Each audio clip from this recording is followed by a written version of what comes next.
Pemirsa, potensi pertumbuhan Piridam Pharma Tbk sangat besar sejalan dengan prospektifnya bisnis perseroan. Kita akan membahas prospek bisnis dan saham Piridam Pharma bersama Head of Investment Reswara Gian Investa, Kiswoyo Adijo. Mas Kiswoyo, selamat pagi. Yes, selamat pagi. Baik, Mas Kiswoyo, kalau kita melihat pergerakan emiten-emiten mungkin dari farmasi begitu atau dari medis begitu ya. Kalau dilihat kinerja Piridam sendiri di sepanjang 2021 ini ada kinerja yang baik, ada peningkatan terkait dengan produk-produknya juga selama Covid, berdampak tidak? Seperti apa Anda melihatnya? Jadi memang kalau kita lihat YFA ini, firma ini, jadi sebetulnya cukup bagus karena dia bisa mengimbangi tidak hanya dengan obat-obatan saja, tapi dia juga ada vitamin, ada suplemen juga, ada obat herbal juga, dan juga ada alat kesehatan. Memang katanya sebagian produknya maklon, artinya dia produksi tapi dijual dengan merek lain. Tapi menurut saya tidak masalah karena kalau hanya fokus ke obat-obatan saja itu biasanya akan menjadi sebuah masalah. Kenapa? Karena kalau harga obat-obatan itu ada head-nya, harga eceran tertinggi, artinya harga jualnya diatur oleh pemerintah, sehingga keuntungannya terbatas. Sementara harga bahan baku itu saya lihat 90% itu harus impor, jadi kan pakai kurs rupiah US dollar kan gejolak terus. Nah itu otomatis biasanya mempersulit untuk keuntungan mereka. Tapi kalau vitamin, suplemen, obat herbal, alat kesehatan itu kan tidak ada head-nya. Jadi mereka bisa mengambil keuntungan semaksimal mungkin, biarpun memang ini pasar bebas, artinya memang persaingannya ketat. Contohnya kayak vitamin B3, vitamin C, memang saat ini kan lagi dibutuhkan banget nih. Lagi musim-musim corona begini, orang lagi berburu vitamin C, vitamin D. Dan ini memang pasarnya memang ada sangat besar, tapi produsennya juga banyak. Karena banyak yang masuk ke sektor vitamin C sama D gitu kan.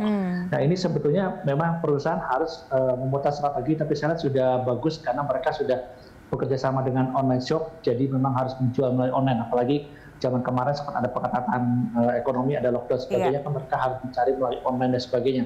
Karena memang sekarang konsumer itu kalau untuk obat-obatan sekarang mereka sudah sadar bahwa yang dicari itu bukan merek, tapi adalah saya butuhnya apa? Saya butuh vitamin C, kadarnya berapa miligram? 1000 miligram, ya saya cari. Dan ketersediaannya mudah didapatkan begitu ya?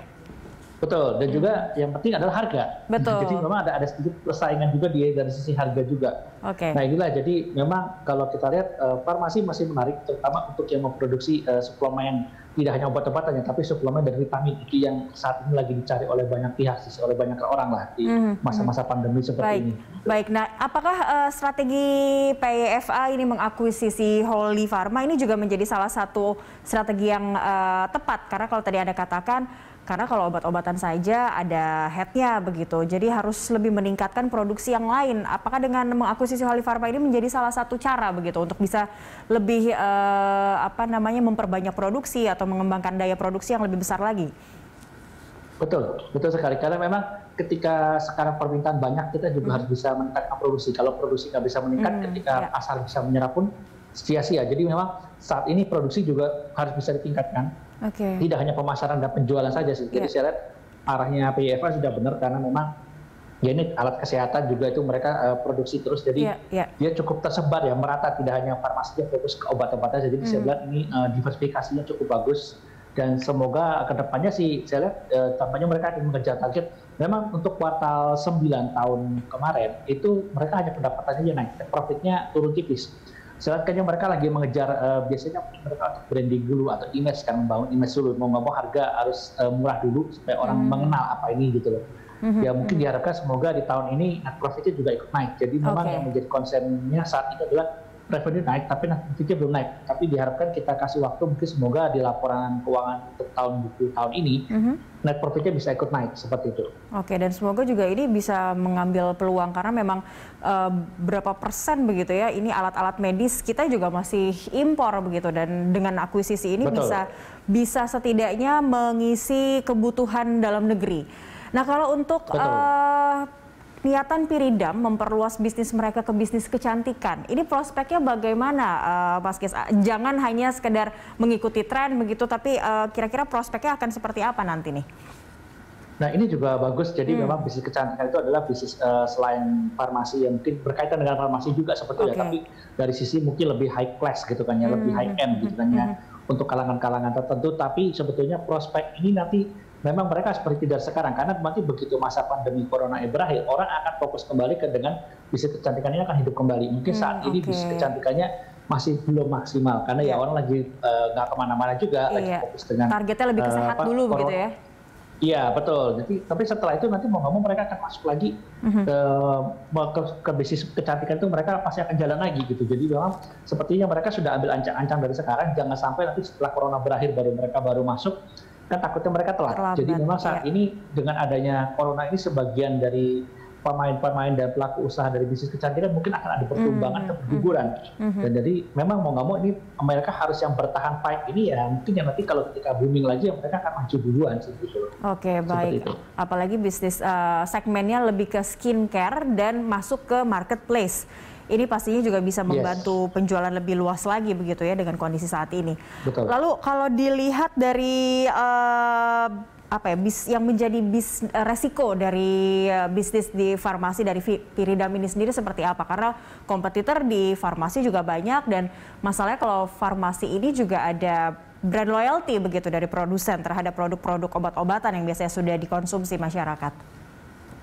Begini, kalau obat-obatan seperti saya bilang brand loyalty-nya agak-agak kurang, karena mereka sudah tahu intinya, oke, saya butuhnya apa tadi saya bilang, vitamin C berapa miligram, 1000 miligram, mereka membandingkan harga. Jadi memang ancamannya adalah pertama adalah ada persaingan harga. Jadi kalau kita tahu vitamin C 1000 miligram kita cari itu, kita biasanya orang-orang akan membandingkannya pertama dari sisi kemudahan pasokan harus banyak. Artinya saya butuh saat ini, saya bisa beli, jangan sampai saya harus tunggu 3 hari lagi. Terus juga yang kedua adalah harga. Harga juga mereka saat ini masyarakat itu sangat sensitif banget dengan harga. Betul. Terus juga yang kedua adalah memang dari sisi internalnya adalah mereka harus sebagian besar dari obat-obatan terutama ya, itu bahan bakunya masih impor. Nah itu akan menjadi masalah, karena kalau misalnya harga kurs rupiah US dollar stabil, mereka tidak ada masalah. Tapi begitu ada gejolak kurs rupiah US dollar, itu mau nggak mau mereka harus pakai perhitungannya. Karena kalau kita tahu kebanyakan mereka ada menyimpan stok antara 3 sampai 6 bulan. Jadi memang di sini manajemen stoknya itu harus benar-benar istilahnya bisa melihat situasi kurs rupiah US dollar juga. Karena jangan sampai ketika kurs rupiah lagi mahal, mereka beli sudah nyetok sampai 6 bulan, tahu-tahu besoknya atau bulan depan harganya turun karena kursnya beda lagi gitu kan. Itu kan mereka udah pada nyetok bahan baku dengan harga mahal. Biasanya obat-obatan farmasi itu kendalanya di situ. Jadi memang mereka harus pintar-pintar memprediksi kira-kira harga kurs rupiah US dollar mau kemana, ini kita jualannya gimana, produksi gimana, itu mereka memang manajemen di situnya yang diuji sebetulnya di situ. Karena itu bahan bakunya impor, itu yang memberatkan, nyaris 90% itu impor. Itu dia salah satunya ya. Mungkin herbalnya bisa jadi lebih diperbesar begitu ya. Ini juga bisa salah satu menjadi strategi mungkin yang bisa dilakukan oleh Pyridam. Kalau Anda sendiri lihat bagaimana? Ya memang begitu, memang mereka harus fokus dengan banyak pihak. Jadi kalau kita tahu memang saingannya seperti Kalbe Farma pun, mereka tidak hanya fokus ke obat-obatan saja, tapi mereka juga sudah masuk ke suplemen, terus ada vitamin, herbal juga, yang memang mereka harus masuk ke sana semua. Karena itu saya bilang, obat-obatan itu terpaku dengan head-nya, harga eceran tertinggi. Itu harga jual ditentukan pemerintah, untungnya malah cenderung kecil, bahkan kadang-kadang rugi kalau misalnya harga bahan bakunya lagi naik. Iya, ditambah lagi bahan baku yang juga masih impor. Baik, kita masih akan lanjutkan di segmen berikutnya. Mas Kiswoyo tetap bersama kami, pemirsa di Corporate Action akan kembali sesaat lagi.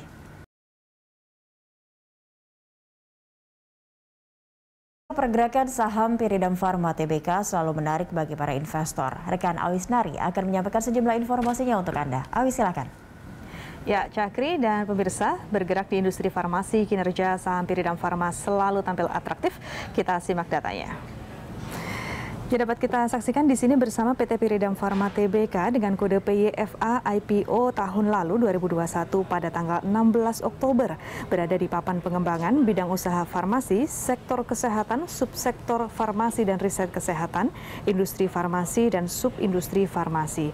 Kita lihat di sini pemegang saham PYFA berada paling banyak di Rejuve Global Investment Pty Ltd sebesar 40,48% atau 216,5 juta saham.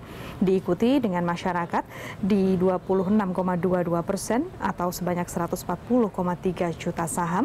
Lalu 12,05% dipegang oleh PT Aldira Cita Sekuritas Indonesia sebanyak 64,4 juta saham. Kemudian ada PT Mirae Aset Sekuritas Indonesia ini di 8,27% atau sebanyak 44,2 juta saham, lalu diikuti oleh DBS Bank Ltd SGBB Clients sebanyak 7,48% atau 40 juta saham, dan terakhir PT Global Investment Institusi 5,5% atau sebanyak 29,4 juta saham. Kita akan lihat bersama di sini pergerakan nilai saham PYFA. Kita lihat ini adalah data dari semester kedua tahun 2021 dimulai pada tanggal 5 Juli 2021 berada di level Rp1.000 per lembar saham, kemudian mengalami kenaikan yang cukup tajam, dan kita lihat di sini 14 Juli berada di level Rp1.240 per lembar saham. Namun perlahan-lahan mengalami penurunan dengan kecenderungan bearish hingga akhir tahun 30 Desember dan kemarin ditutup 4 Januari 2022 di level Rp1.010 per lembar saham. Demikian Cakri data yang dapat kami sampaikan. Kembali ke Anda. Baik, terima kasih Awis untuk informasinya terkait PYFA. Mas Kis, ini Anda melihat seperti apa pergerakan kinerja saham dari Piridam? Dari Juli sempat naik tajam, namun trennya terus bearish nih nampaknya sampai kemarin 4 Januari.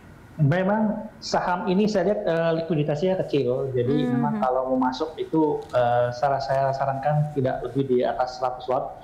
Dan itu 100 lot juga nggak boleh sekali beli, tapi kalau bisa sekali beli itu maksimal 10 lot. Karena kita lihat sampai detik ini aja ini transaksinya itu hanya ada di bawah 60 lot gitu kan. 60 lot untuk jadi memang iya di pagi ini sampai detik ini. Jadi ini ada 50 lot di harga 1.005, terus 3 lot di harga 1.015. 5 lot di harga 1.020 sama 1 lot di harga 1.025. Jadi likuiditasnya kecil. Jadi kalau kita bid offernya juga satu lantai satu harga itu nggak ada lebih dari 1.000 lot. Jadi saran saya sih kalau masuk maksimal 100 lot, setelah itu jangan dengan momentum beli saat ini. Yes, tapi kalau bisa tetap juga masuknya jangan 100 lot juga. Jadi kalau kecil 5 lot, 3 lot, pokoknya maksimal 10 lot lah sekali entry beli gitu ya. Baik. Karena likuiditasnya kecil, tapi terus kalau kita pergerakan harga sahamnya mungkin dia masih akan mencoba menembus kembali ke angka area 1.200 itu untuk tahun ini masih bisa. Tapi ya gitu jangan berharap ini bisa masuk gede. Jadi memang kalau dibilang potensi gainnya cukup besar, cuma kadang-kadang mungkin kalau suatu saat ada loncatan-loncatan atau mendadak bisa naik Rp50 dalam satu hari atau Rp100 dalam satu hari, itu hal yang sangat mungkin karena dengan likuiditas yang sangat kecil itu biasanya volatilitasnya memang tinggi banget begitu. Jadi memang waspadanya jangan masuk gede-gede gitu. Iya, menjadi opsi lain begitu ya untuk memilih emiten farmasi begitu ya.